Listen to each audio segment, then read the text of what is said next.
sa pagtatag na tayo, hindi lang album ang pinaplano. SB19 Pagtatag docufilm is coming to Netflix PH.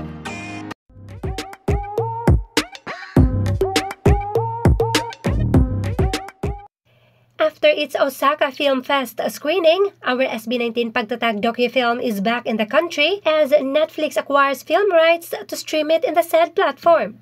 Pagtatag, the documentary will be released on July 23, so make sure to turn on the notification.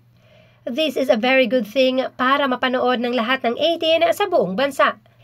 And also, to correct the misinformation going on, lalo na sa kabilang bakod, na di umano'y kaya cancelled ang world tour ng SB19 noong 2023 ay dahil sa low sale tickets. Paisa lang, Dubai Con was already sold out a month before the concert, pero yun nga lahat ay nakansela dahil sa name and trademark legal issues. And now with the Pagtatag docufilm on Netflix, makikita na ang kamaliang pinapakalat nila. Pero ang pinaka-importante, let's enjoy the show!